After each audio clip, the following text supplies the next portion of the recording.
Hi, I'm Will Brehm, a lecturer in education and international development here at the UCL Institute of Education. When I'm not teaching or researching, I'm also the host of Fresh Ed, a weekly podcast that makes complex ideas in educational research easily understood. Fresh Ed has over 200 episodes on a range of cutting-edge topics in education. The IOE podcast has kindly asked me to share with you an episode I recorded with Professor Michael Young earlier this year that explores his idea of powerful knowledge. The concept has sparked a major debate about what should and should not be taught in schools. In our conversation, I asked Professor Young where the idea came from and how his own thinking has evolved over his career. I hope you enjoy the show today. But please stop by freshedpodcast.com to hear the rest of our catalog. This is Fresh Ed, a weekly podcast that makes complex ideas in educational research easily understood. I'm your host, Will Brehm. Today, we talk about powerful knowledge, a concept that has sparked a major debate about what should be taught in schools. My guest is Michael Young, a professor of sociology of curriculum at UCL's Institute of Education. Power can either mean power over, also means power to do certain things, to think certain things. So in a sense, power's always got those dimensions. And the problem, what sociology has emphasized, is always the power of domination, because it's a very powerful factor in societies, the domination of knowledge. But it tends to neglect the fact students of whatever social class can actually acquire knowledge that empowers them. Michael's work in sociology has been criticized by both the right and the left. That's why I wanted to sit down with him to unpack what he even means by the concept powerful knowledge and how it applies to schools. Where did the idea come from? How has his own thinking evolved over his career? In the early 90s, I spent a lot of time in South Africa as a kind of consultant with the democratic movement on developing a new education system. And the only theory I had at the time was a social construction theory, which basically said, you should let everyone be free to construct their own knowledge. But of course, the poor teachers hadn't a clue. And in a sense, and what South Africa has been doing ever since, is trying to recover from that idea to realize that there is actually something real about the world. We don't just social construct as we will, we social construct an external world, whether it's social or material or whatever. Michael Young has worked at the Institute of Education for over 50 years. A student of Basil Bernstein, he has had a major impact on the field of sociology of education since the publication of his first book, Knowledge and Control, in 1971. Much of our conversation today focuses on his 2008 book, Bringing Knowledge Back In. Michael Young, welcome to Fresh Ed. Thank you. I'm very delighted to be involved. So you have this idea of powerful knowledge, and it sort of has taken on a life of its own in many ways. Could you just define the concept of powerful knowledge? How would you tell a student, for instance, what this idea is? I think that there would be many definitions. And what I can do is say something about the starting ideas that in fact led to it. And I suppose what I wanted to do when I came up with the idea, and I don't know it was uniquely me, but I was focusing more on educational research in sociology. And I thought that it was important that in fact we refocused how we approach questions about the curriculum in sociology. And so I gave a talk at the Institute in about 2007, 2008, about the future direction of research. And I made this distinction, which I think is a very important one, between knowledge of the powerful and powerful knowledge. And on the whole, the sociological tradition has been to focus on knowledge, the curriculum as knowledge of the powerful. And that comes from basically a left Marxist tradition, which basically sees the knowledge that people get access to as ideology, masking the nature of the society that in fact we're in. So for instance, it would be the people in power who are writing the curriculum, writing the syllabi, writing the textbooks, their knowledge, their interests are being reproduced inside the curriculum, and that is the knowledge of the powerful. And in a sense, what the sociologists did was to expose this. And I felt that there was time we had to stop because actually it was an oversimplification of this. Because although that knowledge of the powerful idea has got some truth in it, it's also true that in fact people can get quite other kinds of things from being educated in a school system, university system, in a Western capitalist society. And what they can get is access to what I call powerful knowledge. So in a sense, there's a tension within education systems in capitalist society. On the one hand, wanting to perpetuate a particular social order, but also having no alternative but to give access to criticism of that social order. And this is an argument that, in fact, Basil Bernstein makes quite powerfully in his work. Right. So what would be an example in today's world of powerful knowledge as you see it? Joe Muller, who's a colleague I work with from Cape Town, he and I decided we had to try and write a paper actually trying to answer that question. And I think the important thing to say is that, in fact, and this is where Bernstein comes in, is that, in fact, the meaning of powerful knowledge depends on the field of knowledge you're talking about. And in a sense, there is a tendency for the model from the natural sciences to be seen as a definitive one across the whole of the field of knowledge. Because unequivocally, if we think back to industrialization, the knowledge that's transformed the society is the scientific knowledge and the increasing emphasis of the sciences in industry, manufacturing, and so forth. But I'm not wanting to negate that, but what is extremely important is to recognize that, in a sense, the knowledge fields are differentiated, and that, in fact, you have the social sciences, you have the humanities, you have and I think the key thing, this is the point that Bernstein makes, which I think is quite useful, that, in fact, depending on which field you're in, knowledge progresses in different ways. New knowledge is developed in different ways according to where. Now, in the natural sciences, it's developed through the process of greater generalization and abstraction, so that, in fact, Einstein incorporates Newton and all the 19th century in his field. It doesn't mean that they were wrong, but they were partial, and Einstein provided a broader theory.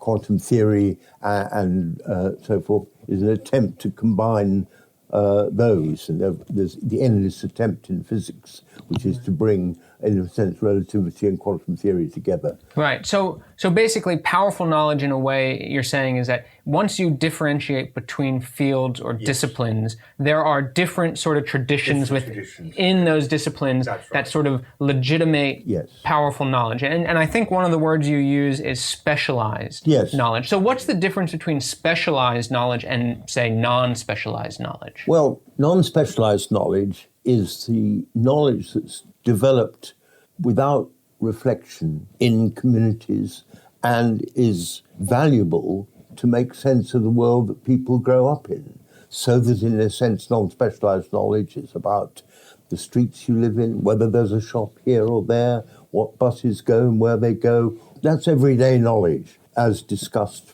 for instance, particularly by the psychologist Vygotsky, and indeed Durkheim uses the term profane knowledge for that. That it's knowledge of experience. I think the big difference between starting assumption between specialized and non-specialized is that it's knowledge from experience, or it's knowledge that goes beyond experience.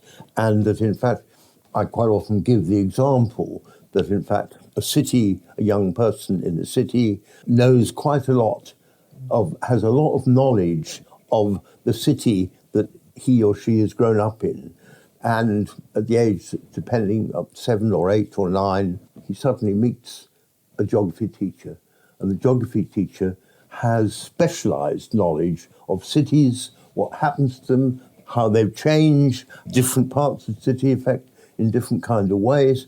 And in a sense, you get what some of the researchers say is a disruption between the specialized knowledge of a field like geography, which relies upon research, inquiry, debate within a community, and the everyday knowledge, which is also about the city urban geography or urban sociology is about the city, so is the young boy growing up in the city. Or the black taxi driver's knowledge. That's right. Of The taxi every single driver road. is knowledge indeed. Yeah. But so that would be everyday knowledge. That would be everyday knowledge. That would be indeed. The profane, to use Durkheim's word. But in a sense, the interesting thing is that there's also a difference between codified and uncodified knowledge. Meaning? And in a sense, specialized knowledge means that, in fact, it's more than just organizing knowledge. I mean, the taxi driver's knowledge is codified, so you can test them, do they know it, and so forth. But it's not specialized in the sense that it never progresses. You just have to keep up with what's going on, whether new roads are built, and so forth. And in a sense, it's different from the person who lives in an area who has uncodified knowledge about the names of the streets and the pubs and the shops and things like that. Right, exactly. Okay. Now, I mean, the specialized, non-specialized knowledge, it seems like it's a dichotomy that might be too absolute in a way. Would you, is there some gray area where there could be types of powerful knowledge that is both specialized and non-specialized? I think that in a modern industrial society, these categories, I mean, to use the term that great German sociologist Max Weber uses, are ideal types. They are not descriptions, and therefore somebody's knowledge will always have bits of specialized and bits of unspecialized. But when you move, say, from everyday knowledge of a city to a geography teacher, then you get a focus, and a specialization is focused. It doesn't mean that you throw out the unspecialized knowledge, but it's a different way of thinking. And in that sense, students find it difficult to make that step. So we have knowledge that is specialized, we have knowledge that is unspecialized as ideal types, and then we still have this knowledge of the powerful. And would that sort of fits into specialized and non-specialized as well? The knowledge of the powerful is a way of thinking about specialized knowledge. Whereas powerful knowledge is another way of thinking about specialized knowledge. Because in a sense, if you're focusing from the point of view of knowledge of the powerful, you focus on ideological assumptions, you focus on who has the knowledge, what interests does it protect, and so forth, those kind of things. So it's not so much, so it's a question of how you think about it rather than that. Right, okay. And so, I mean, we've spent a lot of time talking about knowledge. What about the word powerful? Like, how are you conceptualizing the very idea of power? I think it's an important point. Joe Muller and I, we wrote a paper in the Curriculum Journal last year, which in fact revisits the question of power, because we realized that in a sense, and particularly important for education, that in fact, for instance, you come across new literature or new sciences, then in a sense, on the one hand, that is powerful knowledge, but it also has powers through knowing it. And therefore, what we realized was that, in a sense, power can mean power over. It also means power to do certain things, to think certain things. So in a sense, power's always got those dimensions. And the problem, to some extent, is that what sociology has emphasized is always the power as domination, because it's a very significant factor in societies, the domination of knowledge. But it tends to neglect the fact that, in fact, students of whatever social class can actually acquire knowledge that empowers them. So that, in a sense, somebody like Paulo Freire is talking about the emancipatory potential of knowledge, whereas, in fact, somebody like Althusser and Bourdieu is talking about dominating power of knowledge. Right, okay. So there are two very, very different notions of knowledge. Very different notions. That makes it a complex issue for students actually studying and thinking about it. They want to see it as simple, that either it's power over or it's power to. Right. Never. And it's both. And at the same time. Yeah, and at the same time. And that's difficult to then unpack. And this is something that's always true about social organization. And so, would all specialized knowledge be powerful? Would all specialized knowledge be powerful? again, it depends. The reason why people specialize is to further knowledge, and in a sense, to make it generate new ideas, extend their imagination about the world, or make predictions more powerful, so that the purpose of specialization is always to increase the power. And I think that. But on the other hand, for instance, if you take the knowledge of physicists about the nature of the atom, then that actually can lead to Hiroshima as much as it can lead to a way of producing energy. Right. So it's not so much whether it's always powerful, but it's powerful with different consequences. And in different times. So it can, at one time it can be a domination over certain people. At other times it can be an emancipatory... You can't really escape that. We have the dramatic case of it now about artificial intelligence. It's actually incredibly productive, the things it can enable us to do, but also it has very, very negative consequences as well, as we know from, the Cambridge Analytica project and all those kind of things. Exactly. And I guess this is where some issues of politics come in, because then there has to be choices that are made by how these sort of new knowledge in different fields gets applied to society or applied in society, right? But it's the most tricky issue for politics. Oh, of course. Because in a sense it's not unambiguous right or left. Exactly, right. And there's, and people want to find things that, that the Labour Party can go in for, or the Conservative Party, but it's not like that. Right. Knowledge is not like that. Right. So, this sort of brings up this idea of, what is truth? And we sort of live in this moment of fake news, and where journalism is sort of, they feel the need to present both sidism. So in every article, there's, here's what one person says, but we also have the opposite take by this other group that has other interests. Do you think that powerful knowledge, this idea that we've been talking about, can actually help, societies today sort of get over or get through this idea of fake news and where truth is relative and anyone can have as many different truths as we can count? I think the notion, and there are two things that need to be clarified there, I think. One is that, in fact, there's a difference between, if you like, I can't think of quite the right term, difference between absolute truth and if something more like procedural truth.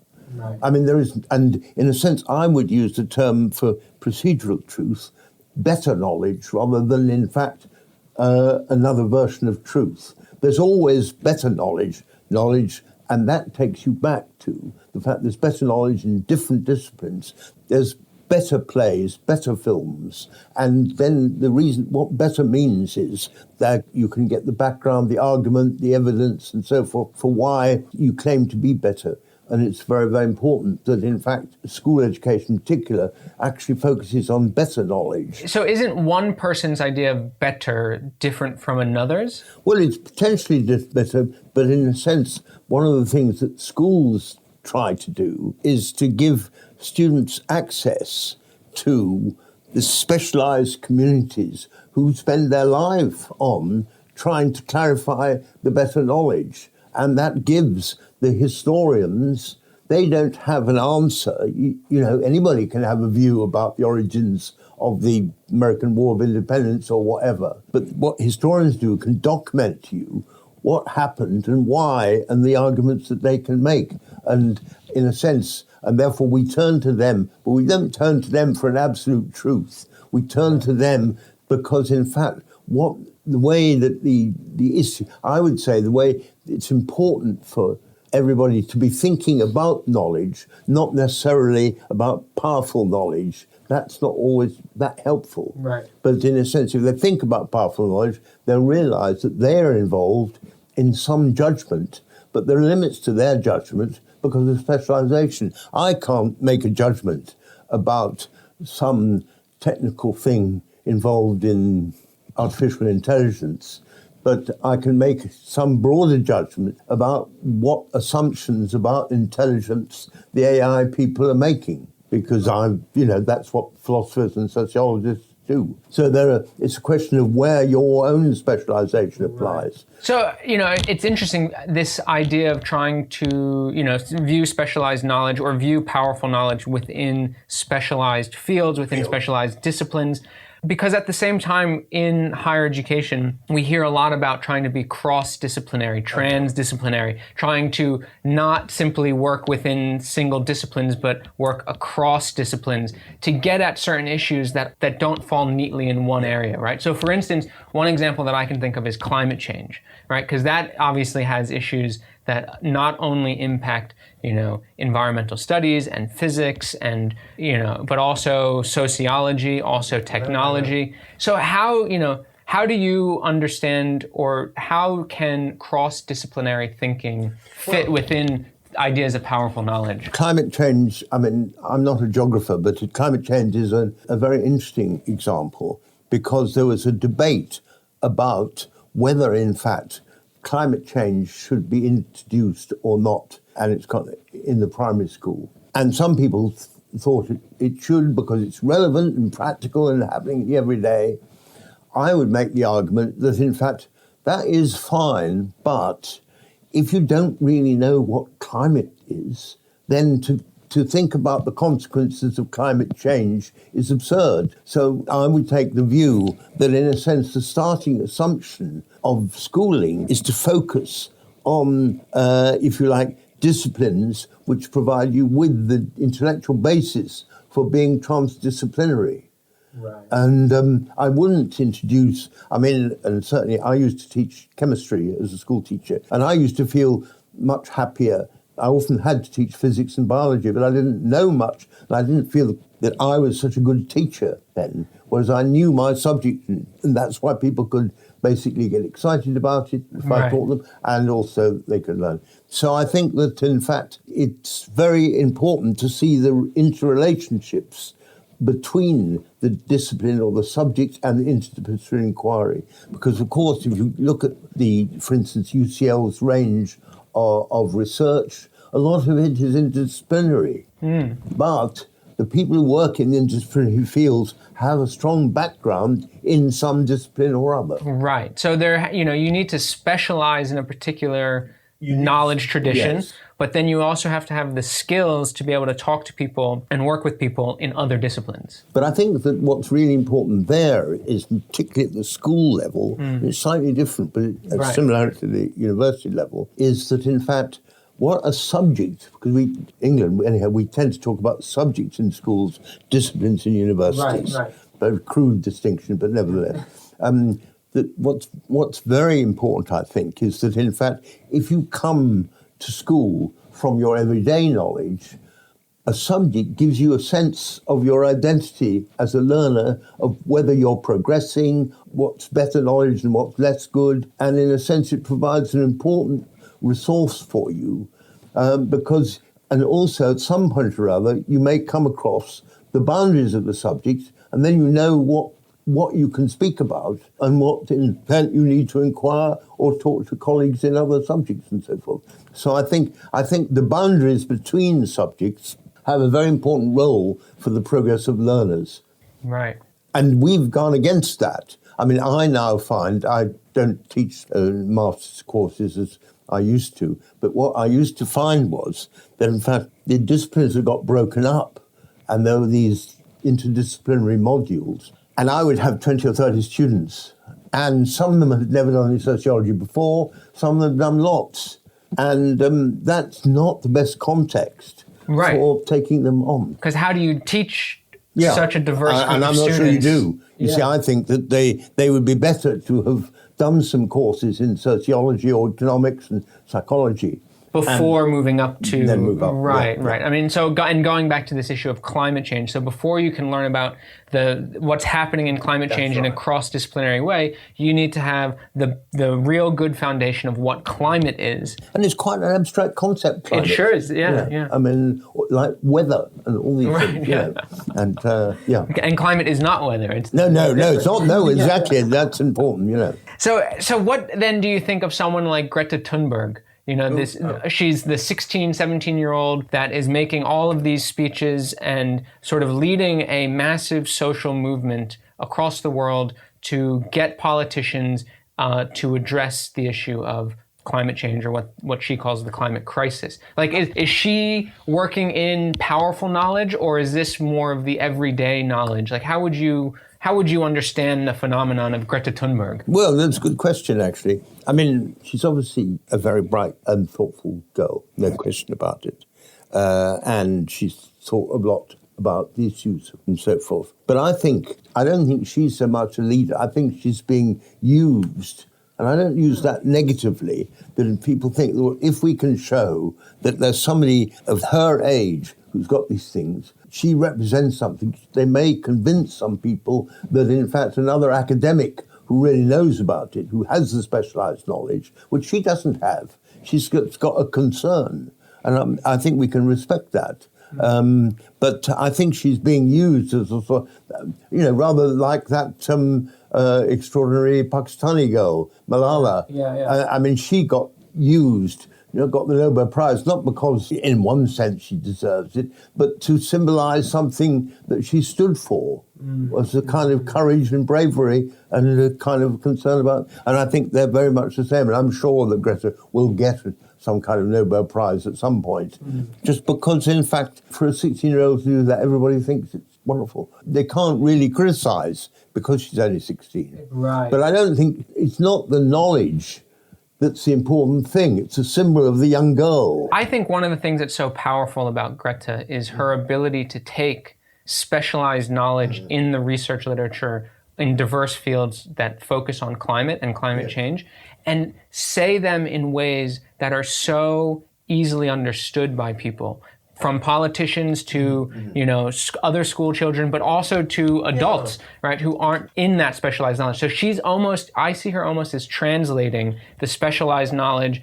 into sort of everyday knowledge, and it's become popularized in a way where now there's sort of this common language. Even the idea of calling it the climate crisis rather than climate change, in many ways that discursive change is, or linguistic change, is to her credit. Yeah, no, but it might have been an adult, it could have been somebody else, right. But in fact it's symbolic that it isn't an adult. Right. And therefore people in a way have to listen to it a bit. I don't think she's done a massive amount of reading. I actually think she has. Well, she's obviously done more than most 16-year-olds, but in a sense I think it's less.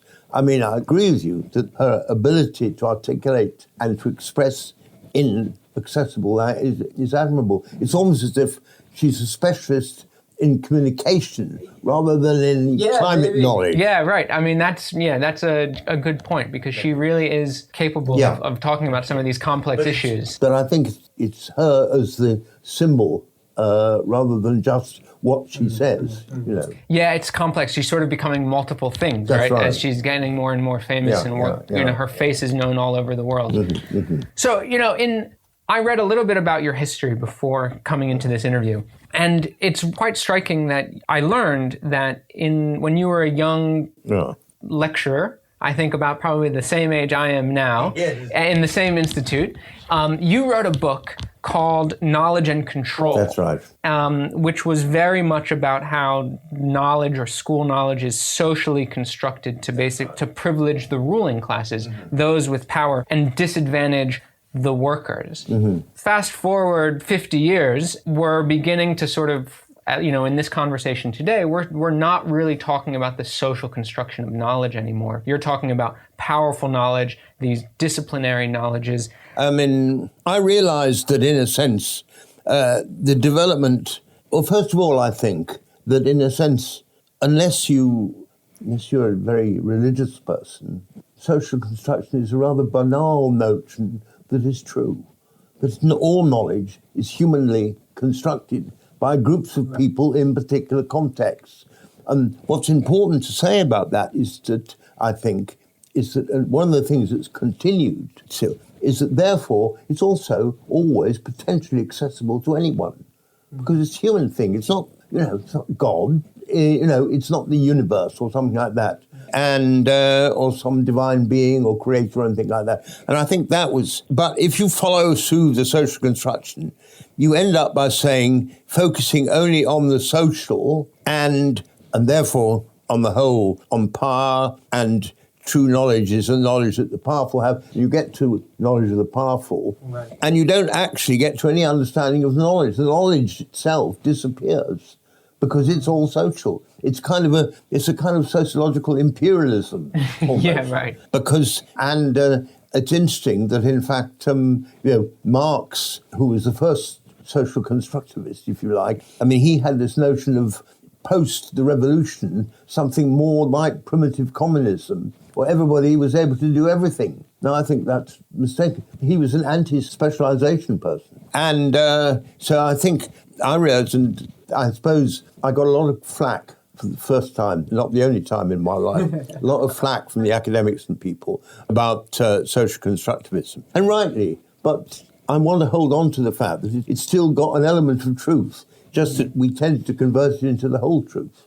Yeah, and that was, I think, that was what was misleading. So, and I think particularly, what was important for me was in the early 90s, I spent a lot of time in South Africa as a kind of consultant with the democratic movement on developing a new education system, because obviously they were just about to abolish apartheid, which had, in a sense, determined their education system, and now what they were going to do. And the only theory I had at the time was a social constructive theory, which basically said, you should let everyone be free to construct their own knowledge. And in fact, because that's what people used to wave a flag saying, knowledge is a social construct. But of course, the poor teachers hadn't a clue.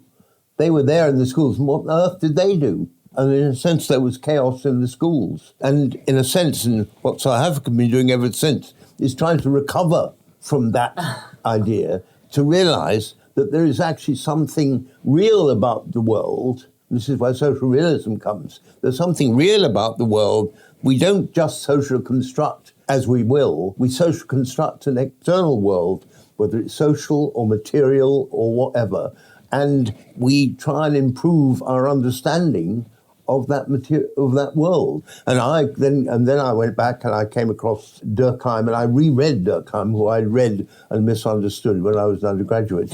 And he was the starting point for me, and the influence of Bernstein as well, and indeed Vygotsky. So I looked for an alternative, and in a sense, bringing knowledge back in, the book is a kind of conclusion, but it's not a conclusion. It doesn't solve the problem. It says here is a way of thinking that is much better than the way we had before, and that's social realism. But in fact, that requires you to accept the importance of specialization, to accept the importance of an external world, to accept the importance that you never have the absolute truth.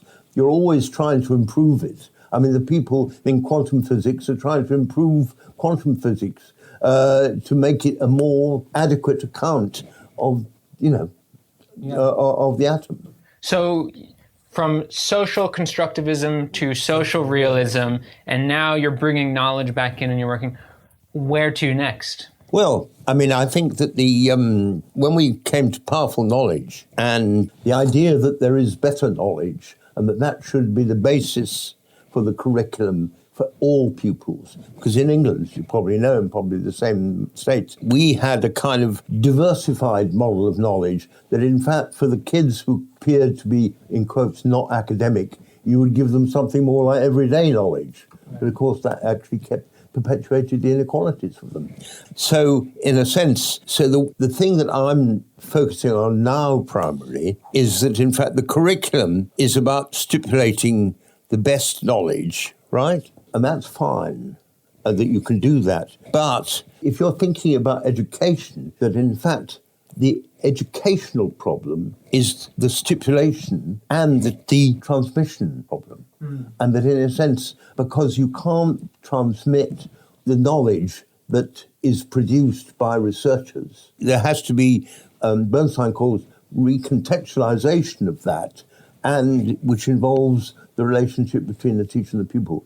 And that, in fact, if you don't do that, and you think it's only the curriculum and stipulation, then you get a curriculum which involves expecting people to mug up, to memorize, to reproduce. You don't actually give them an access to knowledge which is about changing their thinking. You don't. Well, Michael Young, thank you so much for joining Fresh Ed. Really a pleasure to talk today. Thank you very much. Not at all. I've enjoyed the discussion. Michael Young is a professor of sociology of curriculum at UCL's Institute of Education.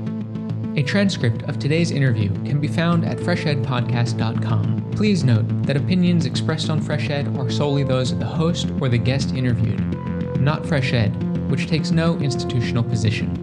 If you've liked what you've heard today, please rate us on iTunes or wherever you listen to podcasts. Reviews really do help. Fresh Ed's team includes Sherry Yang, Hung Zong, Lushik Waba, Fatih Akhtas, and Injung Cho. Original music for Fresh Ed was created by Digital Primate. Fresh Ed is an independently run podcast without advertisements and is made possible by the support of the Open Society Foundations, NORAG, and listeners like you. Please consider becoming a monthly sponsor of Fresh Ed by visiting freshedpodcast.com/support. All US-based donations are tax deductible. Thanks for listening. I'm Will Brehm, and I'll be back next week. Thanks so much for downloading and listening to this IOE podcast from the UCL Institute of Education, University College London.